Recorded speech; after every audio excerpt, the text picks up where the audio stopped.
Welcome to the Secure Start podcast. I think it's a huge mistake to break up sibling groups when that may be the only part of their family that they're still in touch with on a regular basis. I think the record that I know of was a young man at the age of 15 had been in 35 different placements. And if you think about what that does to your life, it's just, educationally, socially, every way you can think of. I think the issue is a matter of finding a fit between a particular child, that child's history, and an environment that's going to work for that child. And I think residential care needs to be one of the options. I don't think we need to pit different kinds of care against each other. I mean, you can find good and bad versions of every kind of care. And the real question is quality, the quality of the care. And it comes back to that every single time. And to a large degree, the question of quality is a question of building relationships. If, in fact, there's a good chance of going back to the family of origin, residential care is kind of a neutral place to go. The evidence is that we lose foster care families at a rapid rate. And I think it's oftentimes because of that insensitivity about the nature of that child. I don't think residential care should be the norm for kids who need care. I think it's going to be relatively rare, but it needs to be one of the options. The last resort notion came from a belief that residential care was inherently bad for children. But if you ask a large number of alumni of residential care about their experiences, and they tell you they had good experiences and they never would have preferred foster care, you got to give some attention to that. Welcome to the Secure Start podcast. I'm Colby Pierce, and joining me for this episode is the author of perhaps the most comprehensive review ever of the research evidence in relation to children's residential care. Before I introduce my guest, I would like to acknowledge the traditional custodians of the lands that I come to you from, the Kaurna people of the Adelaide Plains, and acknowledge the continuing connection the living Kaurna people feel to land, waters, culture and community. I'd also like to pay my respects to their elders, past, present and emerging. My guest this episode is Bruce Henderson. Bruce is Professor Emeritus of Psychology at Western Carolina University and is a child psychologist with a PhD from Minnesota, whose research until 2018 focused on the development of curiosity and memory in children and on teaching in higher education. Since then, most of his writing has been about children's residential care. His book, Challenging the Conventional Wisdom About Residential Care for Children and Youth, A Good Place to Grow, is a critical appraisal of the research on residential care and a defence of high-quality residential care for children who need it. For over 35 years, Bruce has been involved with the Black Mountain Home for Children, Youth and Families, an organisation that provides residential care but also has foster care and adoption services, transitional and independent living programs for older youth, and works to unite children with their families of origin whenever possible. Bruce lives with his wife Judy in the mountains of Western North Carolina. Welcome, Bruce. Thanks for having me, Colby. Yeah, and you quipped a little bit earlier about speaking to someone in the future, which probably the laugh that it got from me probably would have, if we'd been recording, it would have blew out a few eardrums if we included it in the podcast recording. But yes, it's nice to be here too. It's Thursday for you and Friday for me. And don't give me the lotto numbers. I don't need them. You don't need them. You're doing okay. Well, that's good to know. Yeah. In my neck of the woods, Professor Emeritus means that you've retired. Is that the same in America? Yes, it means I retired from teaching and committee work. And you're given access to your computer and to your email, and you can sit on dissertation committees and things like that. But yeah, I basically retired from teaching in 2020 after I 42 years. 42 years. And look, and I was just going to make the point that it doesn't really look so much that you have retired as such. My brother calls it a faux retirement. A faux, yeah, that's probably a very good term to use. Yeah. Anyway, as long as you still enjoy it, why not? That's right. That's right. Yeah. And Keeps your particularly, brain active. yes, yes. I can imagine myself writing, Mm. until I can no longer write. I would, in fact, I'm looking forward to retiring. I'll probably do a faux retirement myself in terms of I'll retire from certain activities and free up a bit more time for reading and writing in the area. Well, my job was at a regional comprehensive university, we call them here, not a research university. Yeah. And so when you did research and writing, you had to find bits and pieces of time. So I find it quite a luxury to have a good deal of time to write. It's been fun. Yeah, yeah. So as I read out in your bio, your work activities until relatively recently were very much focused on teaching and training, and you were interested in children's curiosity and memory from a Mhm. research point of view. Um, but you have also had this long-standing connection to residential childcare. Wondering if you'd tell us a little bit more about how that came about.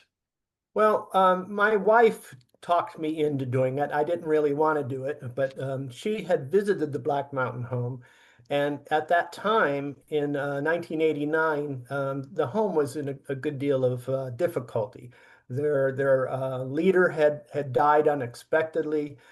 He had actually fallen back behind the times and really had needed to retire years before he died.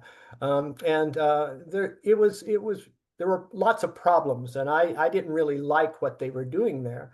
And so Mm, I went on the board and at that time met with other board members trying to find a way to gracefully close the place down. And it had become, it wasn't serving very many children, and it wasn't, in my opinion, serving them very well.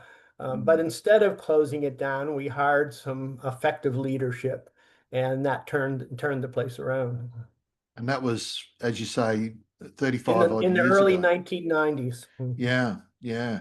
What was it that you noticed? Where had it gone awry from your Well, I perspective? think they hadn't come along with new ideas about childcare.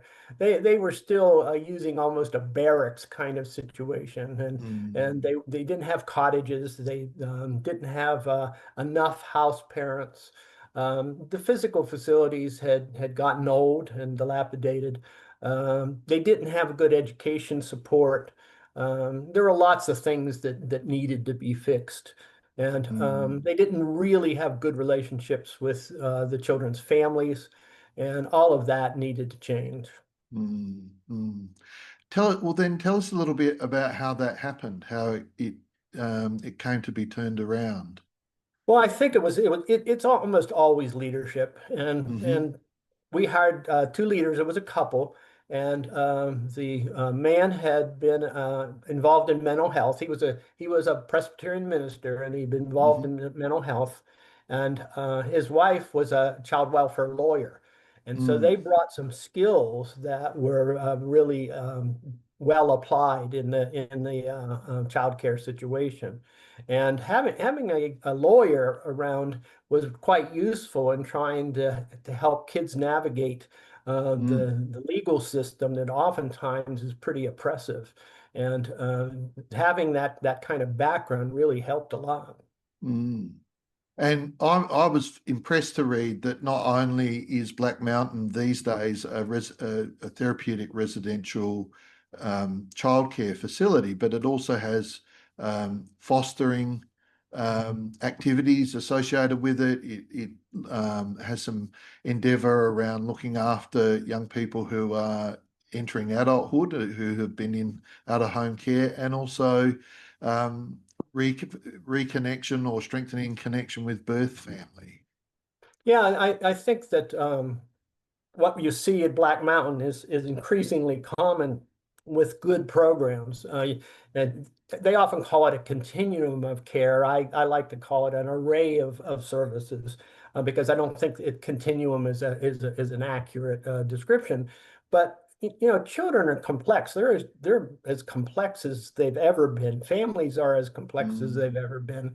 And so I think the programs need to be have the flexibility to assess what's going on with a kid or a family, and then use whatever services are needed at that time. And that can change over time, and it's different for every child and family. And we are at Black Mountain, like a lot of places, we're dealing with kids who've had just awful experiences. mm, I think the record that I know of was a young man at the age of 15 had been in 35 different placements.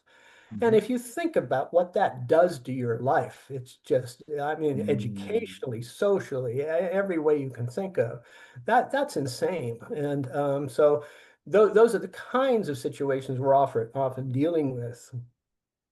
And I think that probably arises that you see the young people with that level of or that type of history largely because of residential care being seen as an option of last resort. So children. That definitely has an impact. So Mm, what has often happened to these young people is that they've been in foster situations that didn't work, or even sometimes adoption situations that didn't work, and then mm, they're put in residential care, and the pressure, and this is not just true in the United States. It's true all over the world. There's pressure to get the young person out of the residential care as fast as they can.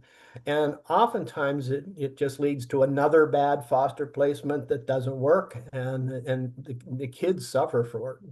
So I guess what I wonder whether what you're saying is that sometimes children may even yo-yo in and out of residential care or between foster situations and residential care in Some of circums. the histories are amazing. I mean, just Mm, you look at it, you say, how can that happen to any child?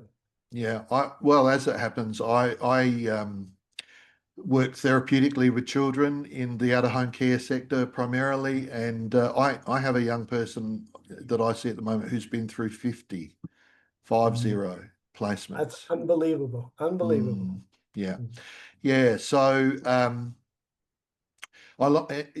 the option of last resort. Um, how does that sit with you? Well, you know, I think the issue is a matter of finding a fit between a Mm, particular child, that child's history, and an environment that's going to work for that child.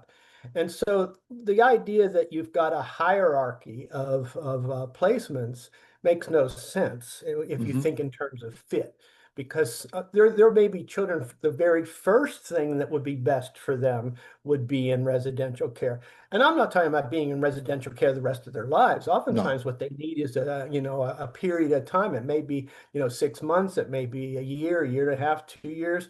It varies.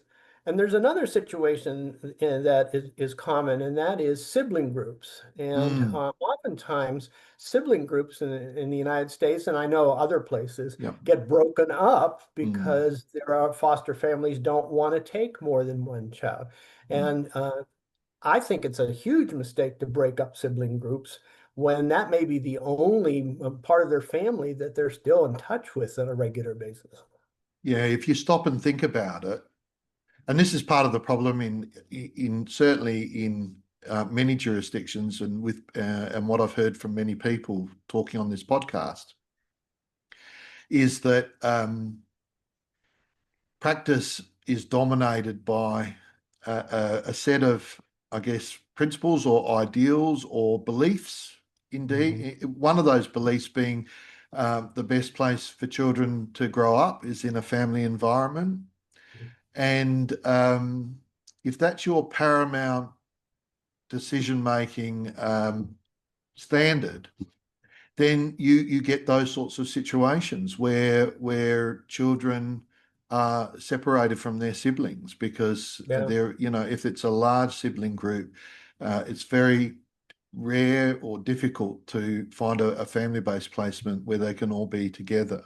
And it comes with complexities when you do put siblings together as well that I think child welfare authorities will often worry about.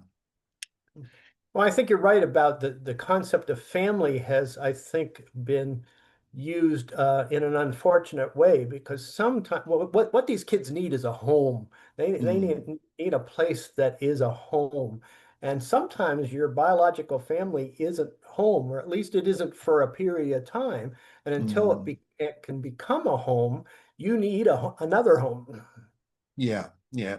I often, and you made a very good point in there. I think the language we use is really important. I strongly encourage child welfare authorities to use the word, use the, that's not a word unless you make it one, but use could not instead of cannot be safely Mhm. cared for at home.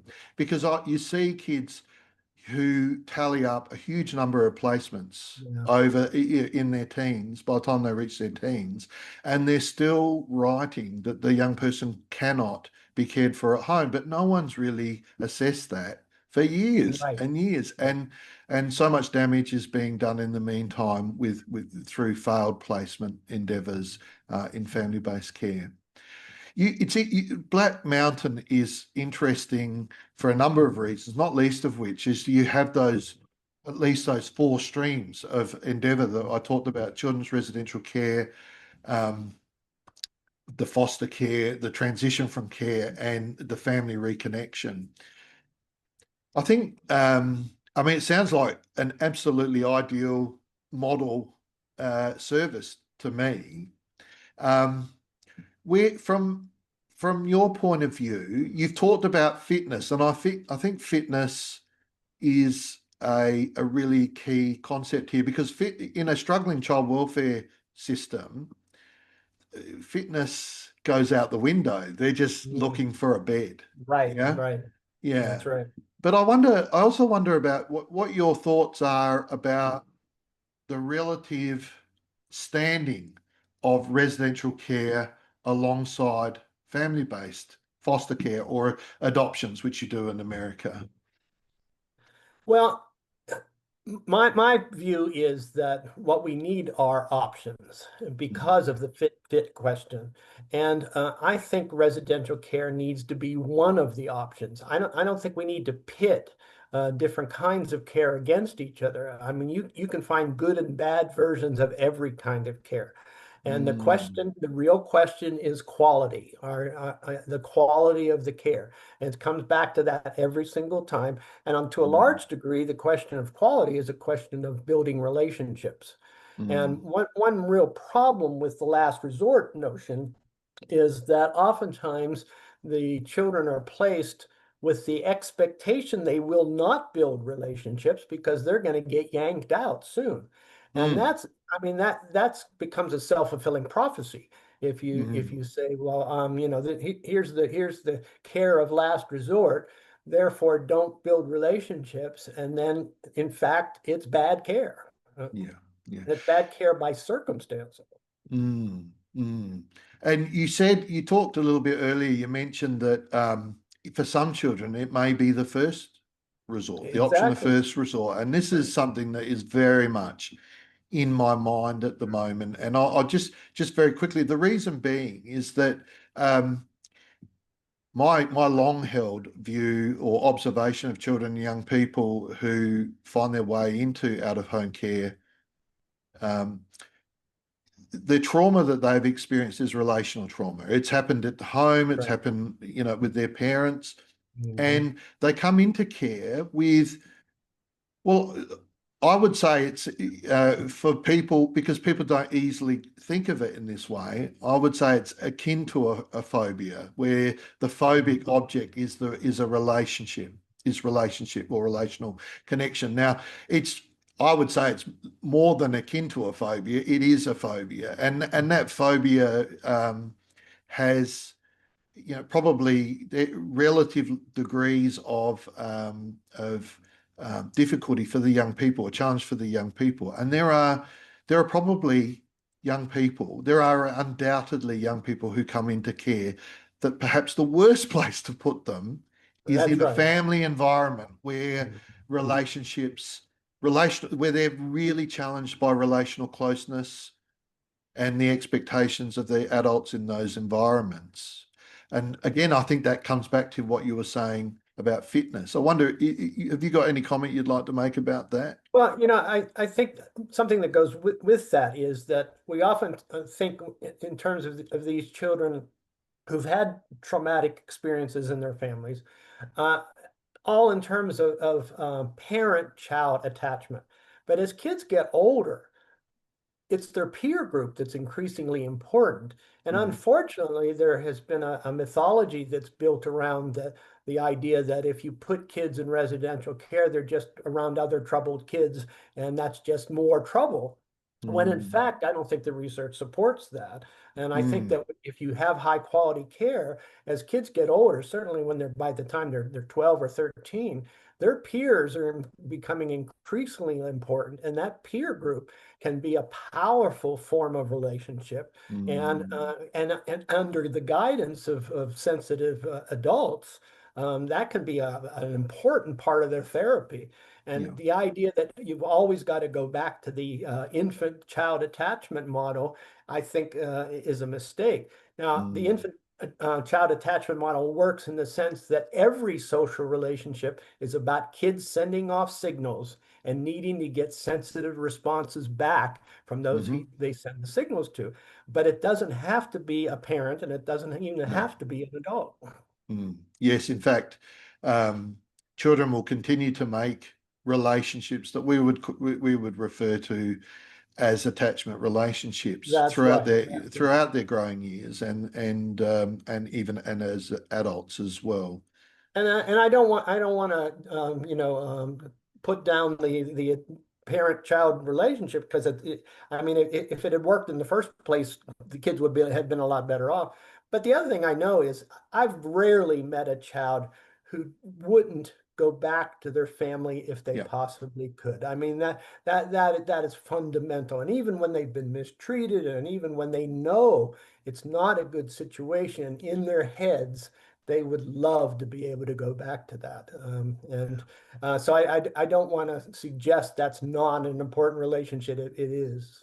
Yeah, and I think it's something that it should be aspirational in terms of our That's right. endeavors, that That's we right. we we do endeavor to try and return them. And part of my reasoning around this is that children form multiple attachment That's relationships, but right. their That's right. overall attachment style is a is influenced by all of those Right. relationships. So one of the reasons why foster placements, break down, not least of which is that the children are challenged, potentially overwhelmed by the expectation of the foster carer around relational closeness, um, is that they're carrying around all this attachment baggage, for what Right. of a better term, from their relationships with their parents, and that impacts their capacity to form an attachment to their current carers, and also it impacts their overall attachment style. And those two things interplay with each other. So, you know, um, I call it the secure ideal. Child protection authorities seem to be relentless in trying to pursue this idea of attachment security, but in the process, they often neglect these historical relationships, or they may still be contemporary, but they still may also be unrepaired. and those relationships do hamper our efforts, I think, significantly to achieve an outcome where children and young people approach life Well, in a cognitive well-adjusted way. psychologists would call it mental models or Mm, schemas, and that's how we interpret our worlds. And these kids often have mental models that are distorted in important ways. And partly what therapy is about is working on those mental models and providing new models. mm. And you can't provide new models if kids are changing situations over and over and over again. They never get a chance to form them. Yeah, yeah. And if they're just putting transference into all of those, there's a lot of transference Yeah. going on into all of those new relationships, and too often unhelpful counter transference. But one other thing I think you touched on, I just wanted to ask you before we move on. Do you think that residential care, children's residential care, could be an option of first resort, and under what circumstances do you think? Well, I think there are a couple of situations. If in fact there's a good chance of going back to the family of origin, residential care is kind of a neutral place to go Mm, compared to having to get a brand new family yeah. and starting all over again. And residential care under those circumstances might be the best place for kids to be Mm, while their family's getting their act together. And mm, so I think that's one. Another one is the sibling situation. At Black Mountain, I've seen situations where we've taken in 3 or 4 kids at a time. And for those kids, those sibling relationships are the most important relationships in their lives.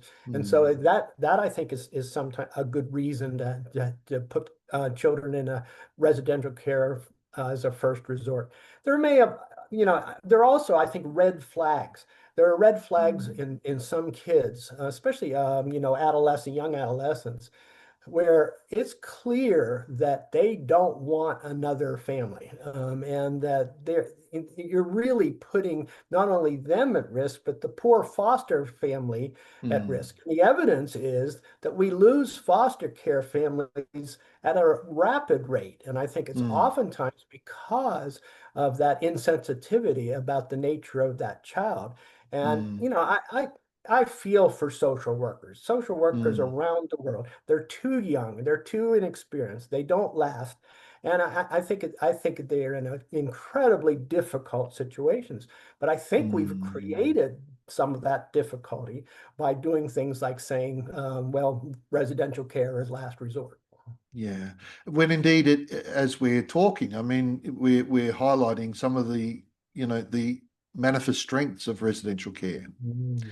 And I know from reading some of your writing, you've talked about stability and resources Uh, as strengths. Wonder if you might tell us a little bit of your thoughts about that. Well, this gets complicated because it's related to what I think has been the stereotype of residential care Mm, that has kind of ruled the literature over the last 30 or 40 years. And I think that what they look at is they say that residential care is inherently unstable because the caregivers are coming and going. Well, in high mm, quality care, that's not true. In high quality care, where you're compensating your house parents, for example, well, and you're making their jobs doable and mm, attractive, then you can get long-term stability in relationships. So I think that stereotype has worked against it. Um, mm, if in fact the residential care is not providing stability, it is not high quality by mm, definition. It is mm. not able to provide high quality care. Resources, I think the most important resource we've talked about, relationships, Yeah. and those are the most important resources. But I think there are resources like specific forms of therapy for some kids with particular traumas, but also just basic things like education. One of the things that happens to these young people who've been through dozens of placements is they've not only changed families, they've changed schools, they've changed neighborhoods, they've changed playground, they've changed every aspect of their environments. And so Mm. that stability that can be provided by staying in the same school, staying with the same group of children and adults is just some of them, that's the first time that's ever happened to them in their lives. Yeah, yeah. I think you make you speak compellingly about these aspects of residential care that are strengths and often overlooked strengths. You'd have to say when the dominant view is that residential care is the lowest standard of care Yeah, and no. the a option of last resort. Well, even Um, related to foster care, one of the advantages we have at Black Mountain is we have a campus and we have mm, resources there. And one of the things we can do for foster parents is provide them with resources. And one mm, reason that foster care placements don't make it is because the foster parents don't get enough support. So yeah. we're careful about identifying the parents in the first place, but then we also support them. It may be, Mm, if it's very young children, it may be something as simple as diapers, providing them with mm, diapers, which are very expensive. Or it may be that they need some respite care. One of the things that we can do for foster families is provide summer opportunities, enrichment opportunities to the foster children that they mm, wouldn't have otherwise. And mm, they're getting some of the same experiences as the residential kids are getting. And we can mm, also work with them in terms of things like educational planning, vocational planning, and that really helps those foster parents. yeah. And what you're describing is a community, a therapeutic community in a That's right. sense. That's right. Yes. That's Yeah. right. And a lot of I guess even just from my own jurisdiction where I'm most familiar, a lot of these things that we're talking about just don't exist in residential care. Yeah, that's right. That's right. And so residential, I want to get on to talking a little bit about the research in a moment, but it's probably worth mentioning beforehand that residential care is a heterogeneous group, just It as is. just It's as families are. That's right. And Mm, worldwide, it's incredibly heterogeneous. And some of it's good mm, and some of it's bad. And mm, I will say that I have tended to focus on private residential care. I hmm am not in the sense that I'm not sure for profit residential care. I don't know how you can make a profit in this business. I don't know how you do it and make a profit. And I haven't looked closely at for-profit care. I read the newspaper too, and I read the stories about a lot of problems in for-profit residential care. But I just don't, unless your government is supporting it well, or you're a private organization that has extra support from donors. I don't know how you do it. Yeah. It's definitely what we're talking about is expensive care, or It at is least expensive care. someone Yes, taught me to task about this, about whether you call it expensive or high cost. He was arguing that it's high when it's done well, it's high cost. Expensive kind of has connotations of not being really value for money, but just for image, I guess. But yeah, well, high I think cost. the key word is value. Yeah. It's a question of values. The United States spends billions and billions of dollars on aircraft carriers that float around the world in the sea. We spend enormous amounts of money on betting, on sports activities, and Mm. lottos and so forth. And it's a question of, where you're putting your money. I don't think residential care should be the norm for kids who need care. I think it's going to be relatively rare, but it needs to be one of the options. And I guess when you say the norm, are you saying that children probably, it's not the best place for children to grow to independence, so that they spend all their time in care in residential Yeah. care? Well, again, it depends on the child and the environment. And Mm, when we get new youth when they're 14 or 15, it yeah. may, in fact, be the best place for them to grow to independence because Mm, we can provide the support in terms of training and support. For years and years in many states in the United States, when a child turned 18 in foster care, it was basically, bye, it's been nice knowing you. yeah. And for most 18-year-olds, the idea that you're going out on your own without any support, I mean, could you have done it? Could I have done it? I mean, I can't No, imagine it. no. And so that idea was just crazy. So that I think the changes in recent years to provide more support for older kids, and maybe a 15-year-old, they Mm, need to stay in residential care until yeah. they get the skills to be independent. But yes, certainly there are situations where it's going to be a lot cheaper, more effective to find a forever home for children, whether it be a really good foster situation that's going to remain stable or adoption. Now, Yeah. I have concerns about adoption. In the United States, we've had a tendency to rush to adoption in too many Mm, cases. And I don't like the idea that the families of origin can be cut off quickly. no. That shouldn't happen. If they need to get their act together in order for their child to come back to their house. Uh, Give them some time for it, because one of the naive aspects of some of the changes that occurred in the last decade was the idea that you can fix families real quick and then send the kids home. I mean, that I don't know who told them that could happen. As a Mm, psychologist, that's crazy to me. yeah. Yeah. So the issue with residential care, or I guess the point, sorry, that is being made, is that there needs to be an ongoing, perhaps, assessment of what is the best care arrangement for this person. So that can happen at the beginning when children come into care. Mhm. And what I'm hearing you say is that there shouldn't be a distinction in relative status between residential care and a family-based That's care right. environment. They're just all part of the care options, and they That's have right. equal standing and merit because they cater to children who have different who have different needs, the variability of needs.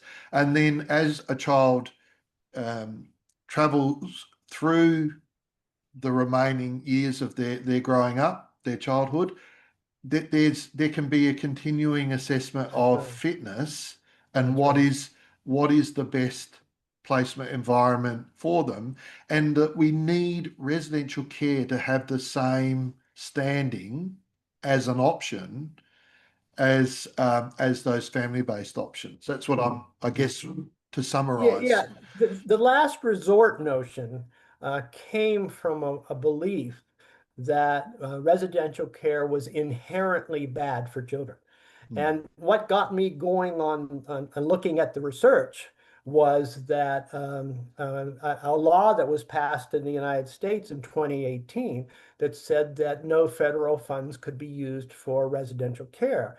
And mm, I was the chair of the board of directors at Black Mountain at that time, and a reporter called me up and said, you're going to lose significant amount of money here. What are you going to do about it?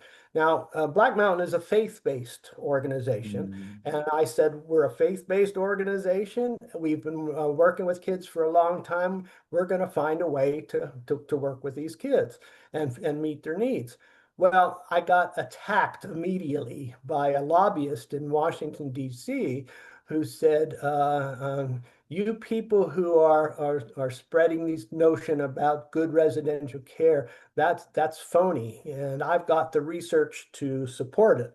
And he argued that he had 3 pages of citations of studies that showed that residential care was inherently bad for kids.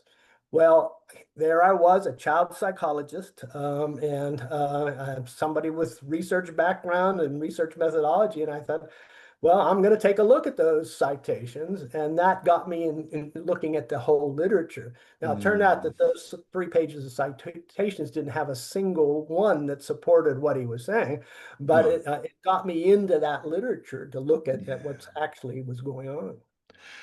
I'm going to come to that in a moment. But what I would say, I mean, because we're going to have people who listen to this podcast, perhaps perhaps we'll get a lot of people who listen who are kind of thinking similarly, but we're going to have a proportion of people who think that this is nuts. Talking positively about residential care, and and there is, and I know I've put I remember a post I put up about residential care some time ago on LinkedIn, and I didn't get any comments but one where the person who commented basically said that residential care was a was basically a repository for adults who engage unlawfully with young people, and they weren't as vague about it as I just was. But I think to those people who are concerned about residential care, I would say that my understanding of what we're talking about, the message is this, that in some instances, and for some children, residential care is not a good option. There's no So in question. some instances, because residential care is not always the same, and there are residential care programs or facilities that do not meet the needs of the children and young That's right. people. And for other children and young people, that's not what they need at this Mhm. time. They need to be, they're ready, and they need to be in a caring family Mhm. option, or they need to go home to their parents, Mhm. a parent or parents. Yeah. I think so. And then I think so. That's a good time to go to the next part of our conversation with what does the research actually say about children's residential care, including in comparison to other care options in out-of-home care? Yeah.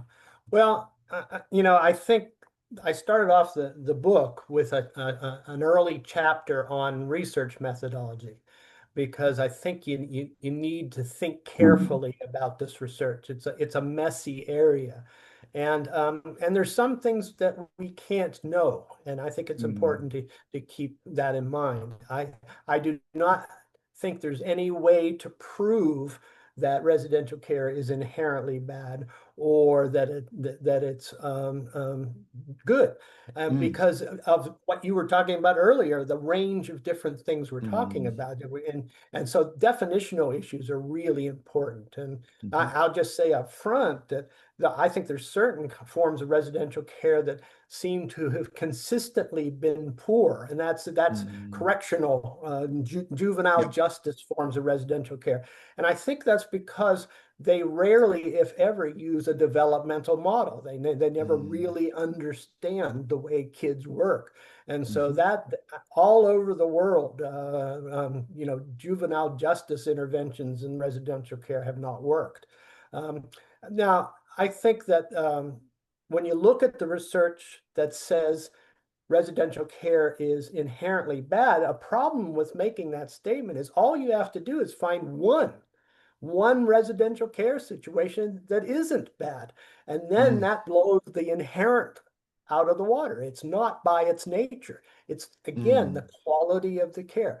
So anyway, when I started looking at the literature, it became clear to me that there's a handful of studies, research studies, that have had an enormous impact mhm, on the view of residential care. And the single most important one is the study of the so-called Romanian orphans, who, by the mm, way, were not orphans at all. But that study, the Bucharest Early Intervention Project, has just dominated all the talk about residential care for almost 30 years now. And it mm, appears over and over and over in the statements. And that was a situation where there was lots of money for research. And Hmm. American researchers, including good researchers from Harvard University, were involved in the research. They've published dozens and dozens of journal articles out of it. And indeed, the care that was given in Bucharest was horrible care. Mm. And it should never be repeated. But what's happened is that research has been generalized. It was research on infants and very young children, and yet it has been generalized to all forms of residential care for all kinds of different kinds of residential care for kids of all different ages and backgrounds. Mm. And that's a Mm. that's a research no-no. You don't generalize from one kind of research to completely different situations, different Mhm. measures, different kids. I mean, it's just amazing to me that it has been applied so naively. And there are a Mm. handful of other studies that have the same problems, have the same problems.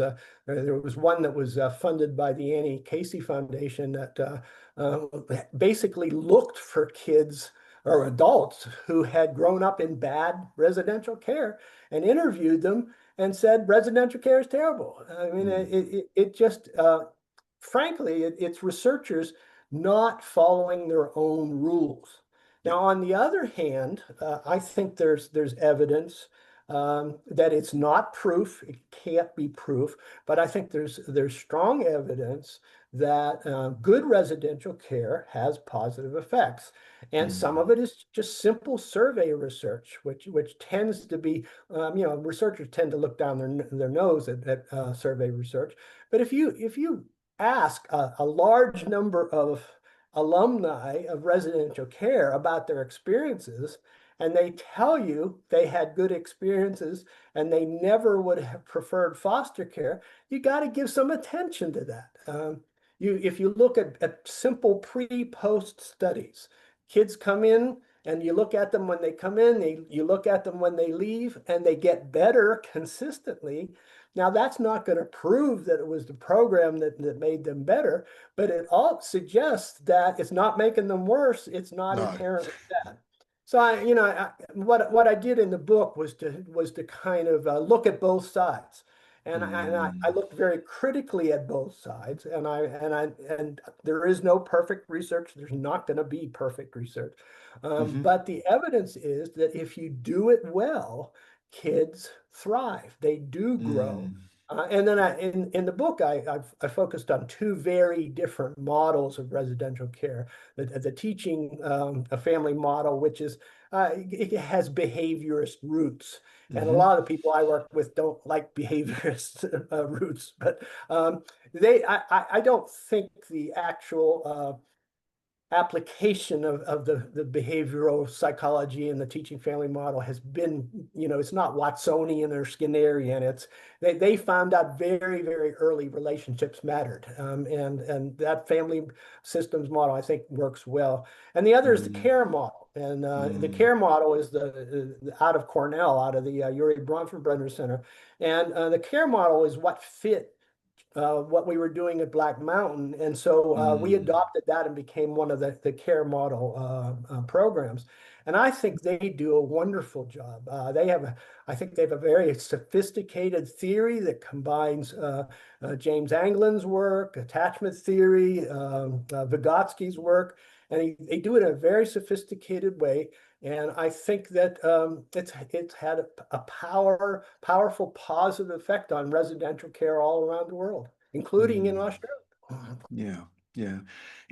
What you were saying there put me in mind of a very recent guest, which was Dr. Laura Steckley, who Mhm. you would From know, Scotland. who in fact put us together in contact with Okay. each other. Yeah. And yeah, she talked about exactly the same thing, that when you interview alumni of residential care, more often than not, they'll say that they'll Yeah. have a positive opinion of it.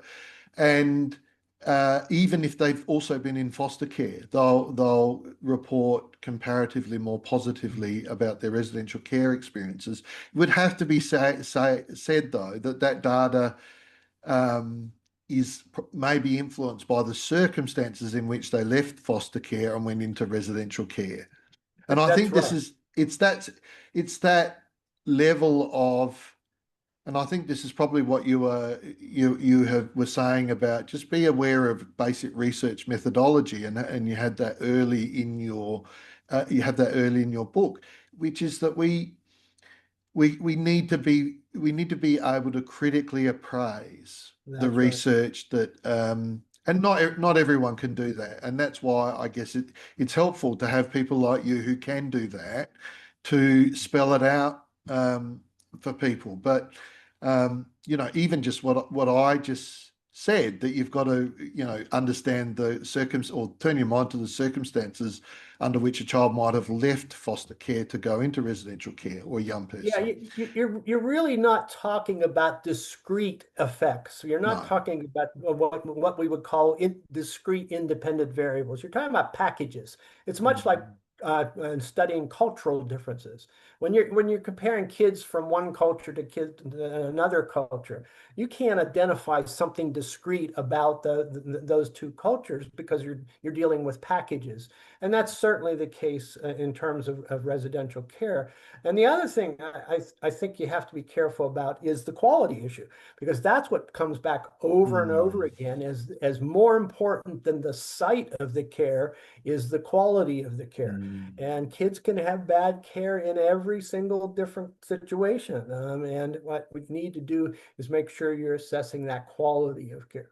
Yeah, yeah. You've mentioned your book a number of times. You've mentioned I don't mean that in a bad way, but you've mentioned it. It's one of the reasons why I was really keen to speak to you. Um, what can people expect to get out of reading accesses and reading the book, and Yeah, how do you think it would influence practice in this space?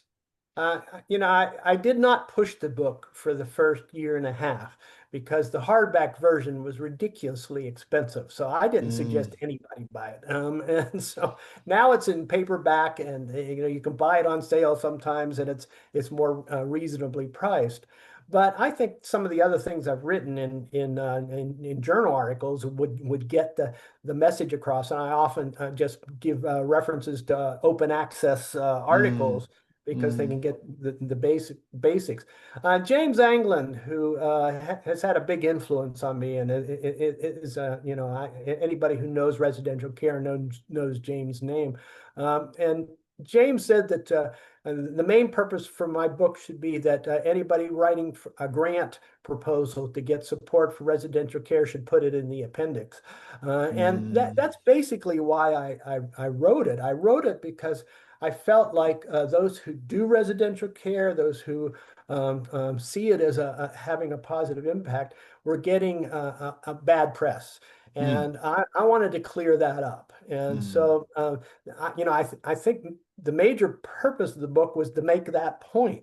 Now, I do think that, and this happened to me in a talk I was giving in Calgary, Canada, last year. A young woman came up to me and had actually bought the expensive hardback, and she said that she was running a program there in Canada, and she said what she had picked up from the book, and which I was delighted to hear, was a better idea about what quality care is. mm, And I think if people can read that book and take that away, I'm delighted because I mm, think that's such an important issue. It is the issue of providing quality care. And I think the reason, I don't think there's a mystery here. I think the research shows what high quality care is. It's a matter of picking the people who are going to provide it carefully. It's a matter of training them carefully. It's a matter of supporting them carefully, providing the resources they need and the kids need. and then providing that stability. And I think that if you do that, you can provide quality care. Now, it's easy to provide bad quality care. There's so many different ways of doing it. And you do have to go into it, I think, thinking that this is an expensive form of care. Um, Mm. and I say in the book, in the conclusion of the book, one of my conclusions is that residential care is expensive and it should be. We Yep. owe it to these kids. Mm. Society has not supported these kids well up till now, and we're going to pay for it, and we should pay for Mm. it.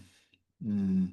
I think that's a really good point, and it puts me in mind of um, an earlier guest who came into residential care from economics and who was very interested in human capital, Mm, the notions of human capital. Graham Kerridge was his name, if you wanted to look back. mm, Um, and I think that residential care done well, just as other forms, just as is the case with other forms of out-of-home care, is an investment not only in the future of that that's right. young person, That's but right. their children and their children's children. That's right. And I do think that when you view residential care as an option of last resort, I wonder whether like I wonder whether a certain amount of that argument comes from the funders because of Uh, the cost. Yeah, yes, because of the cost. They don't want kids to be in residential care. that's It's right. bad for them, which Yeah, is yeah. also confounded with the fact that it is Yeah. also expensive. Yeah. Yeah, there's no question about that happens, and I think that one of the reasons they get legislators on board for pulling the support from residential care is exactly that. And they say, it's cheaper to keep kids in families. Well, no kidding. But the question is, what's the long-term impact, Mm, and what's it going to cost society in the long term if we're not careful? One of the things that's happened because of the last resort thinking is that, and the lack of foster care placements is there's strong stress on keeping kids in their families of origin, sometimes to the point where that's dangerous. And mm, they're doing it in situations where that's dangerous. So there's a writer, Naomi Riley, who writes about this regularly. And what she's pointed out is that when you increase the number of kids who are going back to their families of origin, abuse and deaths go up. yeah. Well, that's sobering. As a practitioner myself of 30 years working in child protection and related endeavour, one of the challenges that practitioners like me have is that the state is a relatively poor carer, That's and true. it's a bit of a case of out of the frying pan into the fire Mhm. for a lot of our young people, unfortunately. Um, and I think our legislators and our services um, have got a big job ahead of them to address the quality of all forms of out of home care. I mean, state care or the care, if you're in the care of the state, that should be a haven. That should be a sanctuary for the children. That That's should be a exactly right. safe That's place to exactly. grow up. And too We often it's we not. we owe that to them. Yeah, yeah. Have you ever And sat one down? No, you go. Well, I think the foster parent situation is we don't give typically we do not give nearly enough support to foster parents.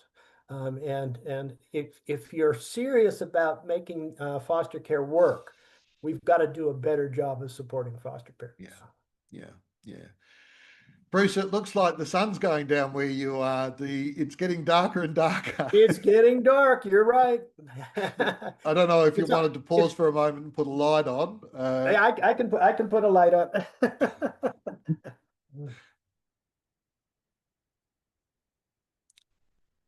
Does Yeah, that hello. help? That's different. We'll wait for the. There you go. Now the camera's focusing in on you again. Well, I was going to do this outside on my deck overlooking the mountains, but they were predicting thunderstorms, so I decided to go inside. Well, we talked last time. I think you were out on the deck, Oh, was and there I? were Yeah. yeah, and there were thunderstorms predicted then too. You're in a very stormy place, it seems. Yes. Yeah, I Yeah. can Oh, predict that on the yeah. basis of n equals 2. Both times I've spoken to you. Well, we live in what's known as a temperate rainforest, and Yes. we are in the wettest portion of the United States east of the Mississippi. Wow. Yeah. Yep. Well, there you go. Well, there you go. I mean, my prediction was true based Yeah, on a sample there of you go. 2. You sometimes it works. Bruce, if you were sitting down in front of legislators, um, what would you say to them about residential care in a nutshell? Well, we've talked about some of the things I would say to them. In fact, I have written to as written witness to a number of legislative groups, and what I say is uh, good residential care needs to be available, and it needs to be an option, and not an option of last resort, but an option that takes into consideration the child's needs. And Mm, one of the problems we've had in the United States, and I've told legislators this over and over again, what they use the term family first. And I think that's wrong. I think the Danes have it correct. In Denmark, they don't say family first, they say children first. And mm, I think that's the attitude that we need to take. And so what we need to do to have children thrive, they're the ones that don't have the power. They're the ones that don't have the mm, vote. They're the ones that get pushed around. And when you say family first, and what you really mean is parents, adults first, that's mm. not a good approach. No, no. Yeah. Finally, I've asked you a lot of questions, Bruce. Was there anything that you'd like to ask me before we wrap up? Yeah, Australia was a place a few years ago that said we're going to do away with all residential care. That's the dream, and the dream's been realized. And then things seem to have turned around pretty quickly. What's your take on what happened? Well, I can't really speak authoritatively for what's happened in other states of South Australia. I'm in South Australia. We Mhm. had what's called a royal commission in our political um, environment, which is based on the British one. A royal commission, and I'm probably not going to give a great description of it, but it's like a very high level judicial inquiry into an issue. It's called by the government of the day. It tends to take a period of time, and it's an investigation of an issue of great importance to the body politic, and then recommendations are made. And it's usually around things that have gone wrong. We had one in relation to child protection systems, and an outcome of that it was that well, one of the things that flowed on from that was there was this um, idea reinforced that residential care is inherently bad. Excuse me. And so we did have congregate residential care units. They've been closed down. I think almost all of them have been closed down, at least the state run ones. And there was pressure in the last few years to move children out of residential care arrangements, and in particular, temporary residential care Mm, arrangements, which they were referred to as emergency care. And there remains this idea that residential care is bad, and that we should have all children out of residential care. And indeed, our minister or her staff has talks in posts on social media about, we funded this program or that program, and we saved children from residential care.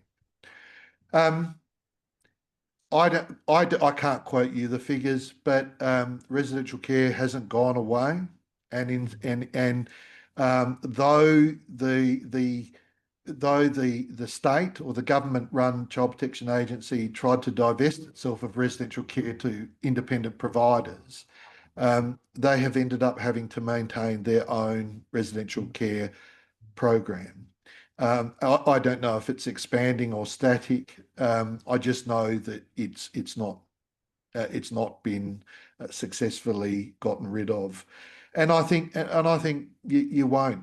You won't, and I think there's very good reasons, as we've outlined in this conversation, for why residential care needs to be part of the picture. So it's almost like the tail wagging the dog, in a way. Yeah, yeah. Yeah, the need is right in front of your face, people's faces. There needs to be this option. You can't get rid of it. What you rather should be focused on is how do you make it better? How do you improve it? That's quality is the issue. Yeah. Quality of care is what it's all about. I know that the people at Cornell in the care model have spent a lot of time in Australia, and a lot of Australian programs have adopted the care model. And I think that's a real positive outcome, because I think if you really do take the care model seriously, you can provide high quality care. Yeah. Well, Bruce, it's been a real privilege to be able to have tracked you down and had this had this conversation. Well, I have a low social media presence, that's intentional, but I'm not hiding from anybody. No. But look, to be honest, last weekend we celebrate. It's Father's Day here tomorrow. Sunday, it's Friday here, but one of my sons is going away tomorrow, so we celebrated it last weekend. I barely picked up my phone and looked at social media, and gee, it was nice to do that. Yeah. But thank you for taking the time to speak with us. Well, I've enjoyed talking with you. It's been a fun conversation. Awesome.